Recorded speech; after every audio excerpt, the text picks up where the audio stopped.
Hey everyone. Yeah, this isn't the usual FGC comedy show. We've been talking amongst ourselves about some of the issues that we think we're identifying within not just the fighting game community, but the fighting game industry in general. And we decided, yeah, we might as well record this to share with the broader fighting game community. So, if you don't know who we are, just kicking off, my name is Manling Leong, otherwise known as Fat Hamburger, CEO, co-founder of Balance Gaming Network, and my colleague here is. Go ahead. Jacob, Happy Medicine. I used to be a pretty notable Street Fighter 4/5 player, mostly for Bison. I was a Street Fighter 25th anniversary, now known as Capcom Cup finalist, and GameStop National Champion finalist, and I had some other stuff. I'm not really big on bragging about accolades. I would just say I played a lot of fighting games. I played a lot of Street Fighter. I played a lot of fighting games over the years, so I have, I think, an above average understanding of all this stuff. Yeah, so I mean, like we have a couple of topics, like about roughly 3-4 topics I think we want to cover. But I think that like the first thing, the first thing we've been talking about recently is that people. I mean, I think it's still the most people are generally fighting game lovers, but we were talking about how it actually seems kind of rare that people still play the entire genre, because games are so competitive now that it's not only just specializing in like your main, having a main for the games, but I mean people are maining like one particular game. You see, there is a lot I can say on this subject, and there's different perspectives you can look at it from. Like, on one end, it's kind of cool to see some of these games played at the level that they're played at now, because back in the day, you didn't have games. You had some exceptional players, but now you have so many like amazing players in all of these games. Well, the problem with that is, if you look at typical sports that have a lot of players that are individual sports, like poker or like golf or like bowling or something, you see in people like the top 10 to like 30% of players actually get paid and make a living off this. Yeah, your Tiger Woods guys, Phil Mickelson. I don't know who the top guys are anymore these days, but like I know those names. Like people like that, they're making mega money. But then you got the 100 people below them, few hundred people below them are also making a stable living doing it. Whereas in fighting games, I'm personally can vouch for this firsthand. I can go to a tournament with hundreds of players, and I get top 16, sometimes even top 8 in an event that large, and I either come home with like a few bucks or nothing. Like, I've gotten top 16 in tournaments with hundreds of players, and I've gotten nothing. Yeah, and this happens all the time. Yeah, that was kind of our impetus for making the FGC, basically saying that even for a startup at our level, and what we've been able to get sponsored for the show already, we can pay some of these, pay the same payouts as some of these like so-called top finish rewards, because they amount to a little more than gas money, And I think that the other flawed part, the reason why the payouts are so bad, is because the level of sponsorship and support professionalism of the events, and as we've seen recently, right? It's just, rest in peace. It's just not there. And I think part of the broken model is that the game developers are having to support these events a lot, and it's always a calculus of whether or not you can get the money back, and most of the time they may not, because the monetization is just not even at the same level. So there's two problems with monetization here. The price of one season pass is maybe the price for like one character or one premium skin in something like League of Legends. I mean, League of Legends is extremely overpriced and whatever, but it's found a market. It's found a higher end demographic. And the other problem is, like myself as a player, I'm nowhere near Happy's level, but I play the genre, which means I buy all the games, and I don't really keep up with them, so I don't have time to play as many of them as I wish I did. So I'm not current with the DLC, but at least there's a chance to sell me the DLC. Whereas the super competitive players, won't even go into the other games. They don't play the other games. Like, I can say since I've, semi-retired basically from competitive, I've been playing a lot of these other games, and at the skill level I'm at in all these other games, I can say 15 years ago, I'd be a top 8 level player, not to sound egotistical, to just show where it's at then compared to now. I could be a top 8 level player in pretty much all of them. Yeah. But because of the level that the games are played now, you have to pretty much treat it like a full-time job. Yeah. To be maybe get out of pools consistently. Yeah, it just isn't worth it. Get out of pools consistently. and it's the thing is it's got to a point to where like the people that make a living on it, that's all they do with their life. Yeah, it's really unfeasible to make a living playing fighting games, especially if they're predominantly still dependent on developer support for these events. The developers now have even like a fraction of the revenue they should be getting if they're concentrating on like the top caliber, like expecting everyone to be competitive, because it's not the rising tide does not lift all boats; it lifts one boat. Like it used to be the case where, if you had a Street Fighter player, you could assume that they're also spending money in the Tekken or spending money in the Soul Calibur as well, and apparently that just isn't, that isn't happening anymore. So, in terms from a healthy business standpoint, where the industry needs to go is maybe to focus, either monetize more from the less competitive people like myself, or just maybe focus less. Unfortunately, focus less on the depth that makes fighting games attractive, especially at the higher skill cap levels. Yeah, and that's I don't think that's a winning strategy either. Yeah. On that subject, they've tried to do that and make the games more accessible. The thing about it is, you have a couple players that probably wouldn't have been good at the other games that end up becoming relevant or whatever, but like the player base doesn't increase because of the accessibility. It doesn't. And then it just makes by making the game easier, you actually make it harder on the good players to be more consistent. So if you're a good player, if you want it, you're still going to get it, but you're just going to have a harder time dealing with it. It's going to be more frustrating. Like, you can have some sort of consistency in SF5, but I can tell you right now, and pretty much any top player that's played both will agree, that it's harder to be consistent in SF5 than it is SF4, just on the fact that SF5 is an easier game. Oh, Lord. Yeah. So pretty much the floor isn't as low. Yeah, so SF5 as it is 4. Yeah, I mean, I wouldn't. I guess the same argument. I wouldn't say that anybody could really be consistent with Soul Calibur because it was designed for No, you can, but I can tell you right now, it's quite a grind to get there. It's quite a grind to get there. Okay. I have nothing but respect for the best Soul Calibur players because it's a grind. Yep. To be able to have that kind of consistency in that game. By the way, guys, for probably new people watching, like Balance is going for a demographic of people that do have demanding jobs or businesses or whatever, and they'll never have the ability to go fully competitive, and because there'll be quite an opportunity cost there.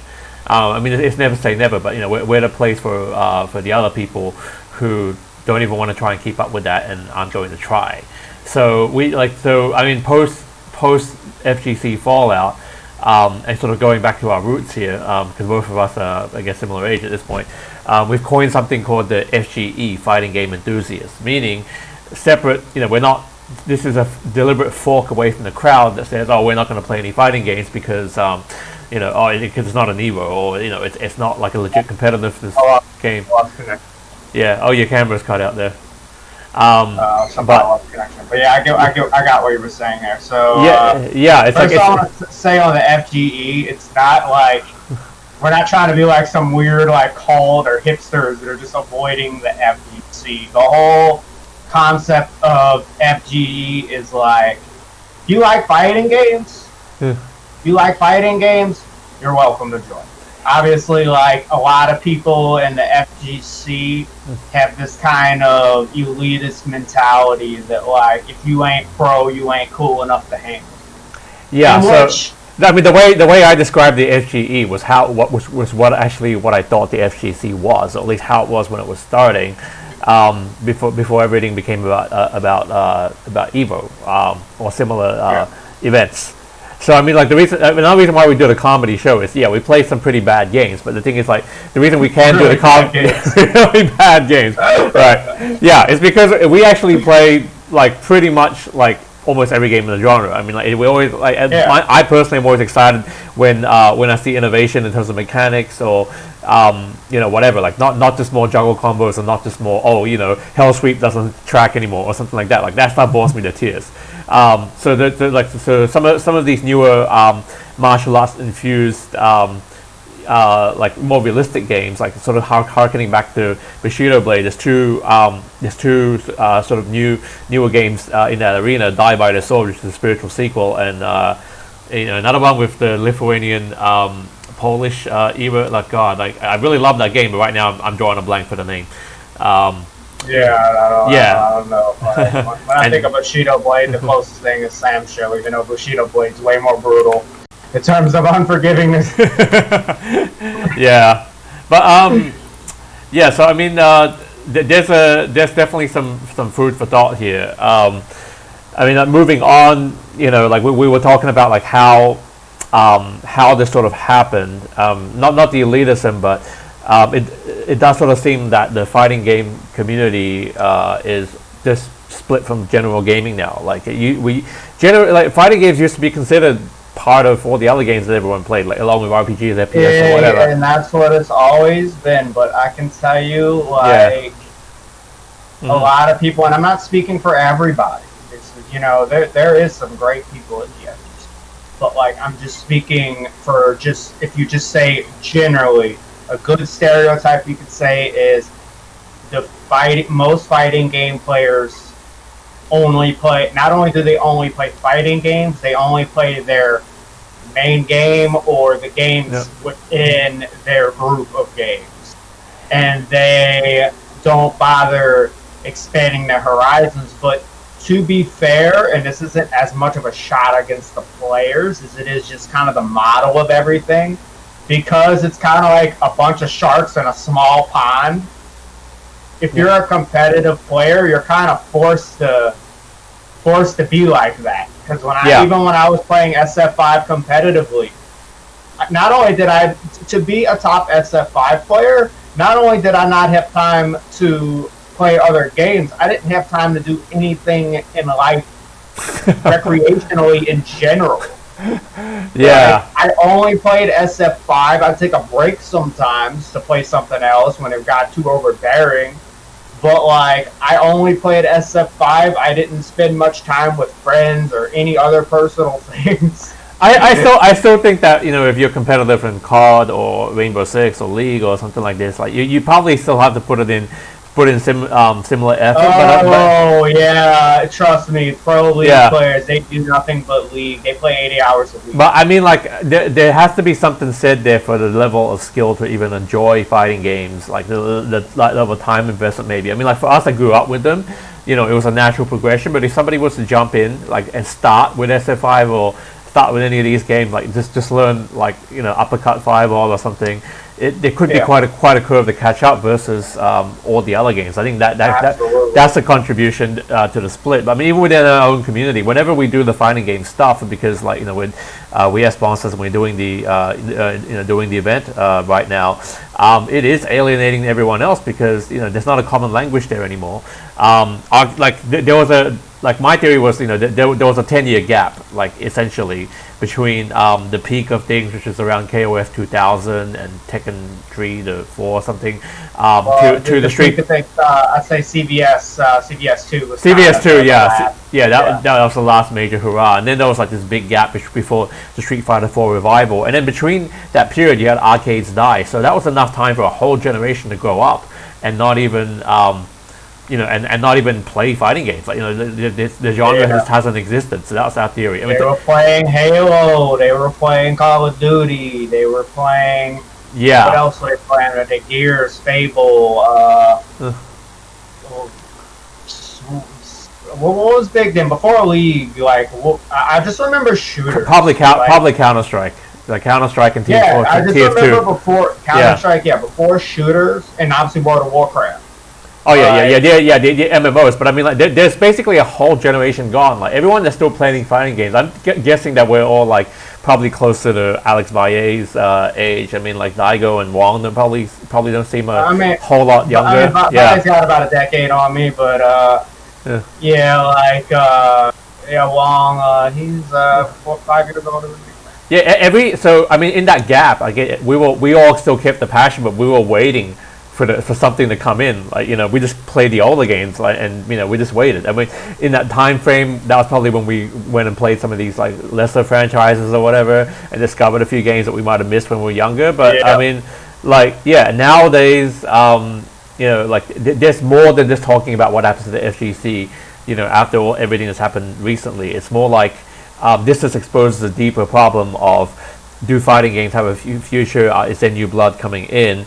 And and we hear things even amongst our community that fighting games are low class, and outside of the Asians that play, it's the most diverse gaming community, I think, genre-wise. But at the same time, you have this big gap between socioeconomically, between like everyone else in the Asians essentially, and that's part of the reason why we've been able to get things sponsored, because at least the Asian demographic is still attractive to to sponsors, advertisers, and that sort of thing. But anyway, I mean, the model that we're doing via our event, we're not using player fees for pools, and we're not asking the developers for money, because the way we've framed it, at least the Asian side of it, is that hey, don't think of these players as gamers. Think about what kind of people they are in real life, i.e., usually at the upper end of the intelligence spectrum, tend to be in yappy, young Asian professional, yappy type professions. I mean, like, there's this is just a subset of what we're trying to do with balance, which is really saying that gaming is a hobby that usually requires at least above average intelligence, which means that a lot of gamers might actually be in above average lives or careers or whatever interests, and those things are more valuable than perhaps a gamer spend. Because realistically, if you look at us just in terms of gamer spend, I mean, let's take any given fighting game, okay, like Street Fighter. There's maybe like 3 DLC packs I'm getting sold there, like I don't know, maybe 2 season passes and a champion edition upgrade. You could get the champion edition. I don't think Street Fighter's a good rep. Let's go to Tekken, where you got 3 season passes already, and they're all MSRP $25. Yeah, I mean, okay, so the total, like in the startup world, we say like average revenue per user. The fighting game industry maxes out at like $60 to $100 spend. Like, I'm not interested in buying skins at all. I mean, they could probably go into the skin game. I think they probably already are, but I'm not the market, and competitive players really aren't that aren't in that market. Skins are like a bonus. So, but even then, if you play the same skin as League of Legends and all of them, like, you're still coming way behind monetization wise. I mean, if the demographics can change or can be reframed, like we've done them, there definitely is a different way to take in sponsorships and whatnot. We're still building our event, so we're not really bragging or anything. But even at our current level, we've been able to get 2x $3,000 gold coins to promote. I mean, compared to the corporate esports event, another corporate esports thing that we're just starting to build right now, their total prize pool is $5,000. So just at the early stage, we've beaten it. But look, guys, I'm just saying that the way things have been organized currently, this isn't anywhere near the best that we can do. I have a lot to say on like why fighting games are kind of behind, and there's just so many different. There's a lot of factors. There are, yeah. There's so many factors, but I think a couple that come to mind is, like, if you look at Fortnite, you look at League, you look at PUBG, you look at all the big games right now. They all have one major thing in common, and that's the fact that they're free to play. Yeah. These are all free to play. They don't cost anything to get into. People want to play it with their friends. and then they get stuck. Another thing with these games is you play in large crowds, so people like to fit in with groups. Oh yeah. So you got like I don't relate. I'm kind of in my own world. That's just me. Yeah, we have that in common. But most fighting game most gamers, they like to play in groups, like with a group of friends. It's like the party environment, and those games provide that. Another thing with those games is people struggle taking a loss, especially like. I think every fighting game player has dealt with this at some point. I know I personally have, especially in my early competitive days. Like, you can't. It's hard to be accountable for taking a loss. And some people just don't know how to handle just to be beaten. Like, you get beaten in a fighting game. Because if you play fighting games competitive, you're going to get destroyed. Oh yeah, I still read this stuff in other groups where people complaining about people like DCing before a loss. Like it happens all the time. If I play an online session for 2 or 3 hours in any game, I'm guaranteed to get minimum 1 rage quit, probably more. Oh yeah. Any game, always have. Yeah. So, but if you look at like League, for example, it's 5-on-5. Mm-hmm. When you lose, you don't feel as bad. Yeah, because you have 4 other people to blame that loss. Yeah, exactly. If you lose in Street Fighter or Tekken, you're gonna sometimes players make you feel stupid, and they take it as like an insult instead of taking it as like, hey, I need to study these matches. I need to go to training mode. I need to find out why I lost and work on getting better to prevent that from happening again. Yeah, I think that's a point towards fighting game players. That fighting game play. I mean, even if you can't take the loss, like you'll go and train. I mean, a lot of these league guys, like they just won't train. They just won't study the frame data, or they won't study matchups, or only the pros will. Gold, silver rank forever. Yeah. I mean, like I think even if you're like an average tier fighting game, like like you play them consistently and like enough, like you're clearly into them, then you will be going in there and train. It's the only way to enjoy them. So I mean, that is a point for us. The enjoyment to them. That's part of the enjoyment to them. Yeah. Coming up with new combos or whatever, or just like mastering your execution or whatnot. Yeah, learning all the matchups, and there's different things. That's the part that appeals to Asians. That's the part that appeals to Asians. The whole self mastery thing. Yeah. Oh yeah, that's what I like about them too. That's what I like about them too. But sometimes the drive kind of goes away when the incentive's not there. It's like you don't really have a goal to really train for. It's like, so I'm gonna train to go spend $1,000 to travel to this tournament. To win like a few bucks in gas money. Maybe I'll get first place or second place and get my money back. See, this is the thing. Like usually not. Yeah, this is why we did Pros vs. Joes, because I at least assumed that people would be more interested in testing themselves up against someone that would be quote unquote pro level, and it's money secondary, because my earliest tournament wins were like the prize was a bag of M&Ms. I obviously was not competing for a bag of M&Ms. I wanted to compete for the title of neighborhood champion. And I'll never forget the 64-player tournament I won. Where I got a Halo 3 beanie for winning a Street Fighter 4 tournament. I got a Halo 3 beanie. Oh yeah, awesome. Yeah, so we are officially promising at least Darkstalkers or somewhat related fighting game memorabilia for our crappy pools. When we do those. But I mean, I think we've covered a lot of this stuff. I guess free to play, it's not new. I think like Tekken Revolution tried it, and the Street Fighter never tried it. I did play the free to play Tekken. Like the problem there is because like the model was grind to unlock or pay to unlock. Like people would level up their characters and be OP. Like I like free to play, like how Killer Instinct does. Like they put all the characters in rotation, and like you get Jago at the start, and then they give you other characters in rotation. If you've had Xbox Live a while, you've probably gotten Season 1 for free already. Like they give you opportunities to try different characters. Obviously, taken right out of League.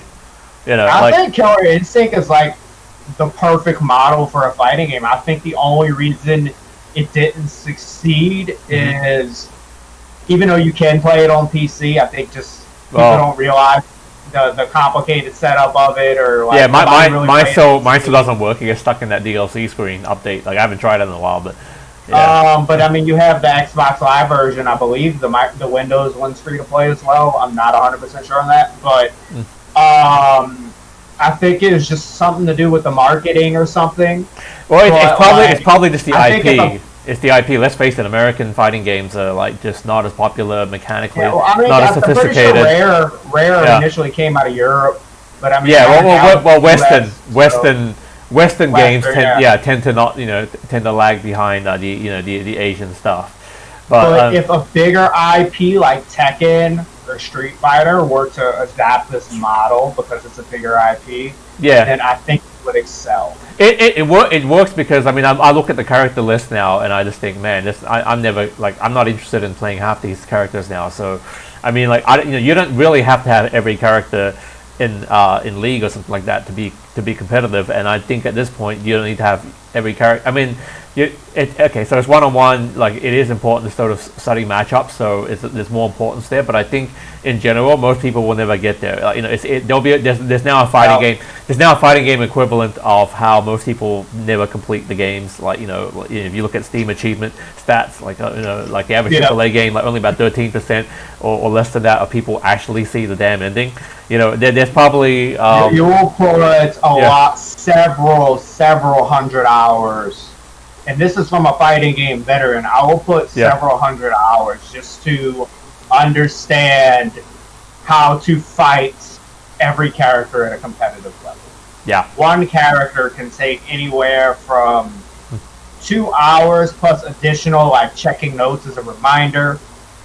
To potentially, if I go really deep in it, I'll spend a day or two just really understanding a character, like in and out. Oh, for me, I'm surprised because for me, I used to spend even longer. I could spend longer, just to think it's the time. It was like, the thing is, like, I've done this for so long that I kind of know what to look for at this point. And I use my training time more efficiently, and I think that comes with experience. Yeah, for me there was just less games to play back then, so I mean I was just going along like the natural evolution of the genre. But these days we have hit overload and piles of shame and backlogs and whatnot. So look, I think we're closing in on the half-hour mark here, so let's just wrap it up. I guess the takeaway, like the thing is, we wanted to share these thoughts with the greater community and basically also say that there might be a bigger crisis besides just the community in the like events shutting down or whatever. Like the actual long-term viability of the genre and the industry. There's a lot of crises I can go on about it with the past few hours. Yeah, I mean, like we could the current generation of fighting games could just age out and not be replaced. So that seems to be the case, And I mean, this has got to be something that we would love to talk to the publishers more about both this and the way we're going about our event, and maybe also this FGE thing, because this is also our way to get this concept out.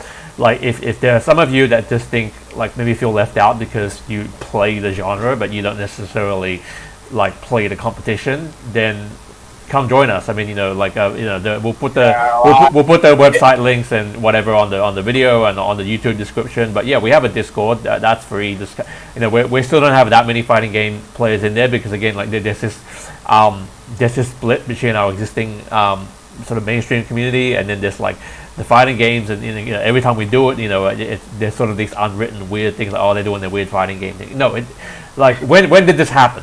When did it happen that like fighting games are just like weird? Like I always get from esports followers or people that aren't in the fighting game world, they're like, oh, I know Street Fighter, they have tournaments. Oh, there's actually professional Street Fighter. Oh boy. Well, look, okay, if this isn't the new normal for you, and if you maybe you were older, or maybe you grew up old school, maybe we're just like, what we're saying is just like not strange to you. Yeah, well, please join us, because at least in our world, it's starting to look like people that play fighting games along with everything else. That seems exceedingly rare nowadays. It's sad. It's really sad. And I think you would prefer to have more recreational time, do some other stuff, and I mean, like that's kind of why, like I've kind of distanced myself from competitive play. I mean, there's a lot of factors that go into it, but I can say one of them is it's like the game with all the patches and everything that goes on with the games, and then the lack of money involved with it. It's just too much to keep up with as a hobby. Yeah, I mean, we might, as broke as we are, we might end up getting you more money than you've done all year, and if you know, as in competitive FGC, which doesn't sound terribly hard. Let's fingers crossed there.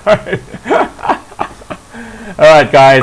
Yeah, that's it. That's it for us. Hope you enjoyed it. We really want to see like comments and just upvotes and whatever to blow these thoughts up, because I think we're all thinking this, hopefully, or thinking some of this stuff, but nobody's. And if you have other stuff to elaborate on it, let us know. Yeah, and we'll try to further elaborate on that. Yeah, we're still looking for competitive, for other somewhat notable FGC people to come on the show and help blow up the viewership, and plus we need some new people to laugh at, or to laugh at us, both. And we have a mountain of garbage games. Like this is gonna outlast our tournament. Good stories too, like like stories of a tournament that didn't pay you, or they promised you $500 pop bonus, but then because X reason you only get $30, or we'll give you another 30. You only got 1/3 of what was promised because X sponsor backed out or whatever, and you flew to another country for this tournament. Yeah, these some personal experiences I've dealt with. Yeah, but if you've had to fill out a ridiculously stupid form for some tiny ass payout too, I filled out quite a few of those, and sometimes I don't even get the ridiculously tiny ass payout. We'll get you the same tiny payout just be on the show, and no stupid forms required. Although if we do have a Darkstalker's hat, expect a 50-page, multi-signature in triplicate signed thing just for the stupid hat. If I fill out a 50-page multi-signature thing, do I get a Darkstalker's hat? I'll do it right now. All right, guys. Yeah. All right. Okay, that's it. All right. I really want my Darkstalker's hat. Signing out. Yeah, now I'm gonna look for Darkstalker's hat for him. All right, later, guys. Hope you enjoyed it. Cheers.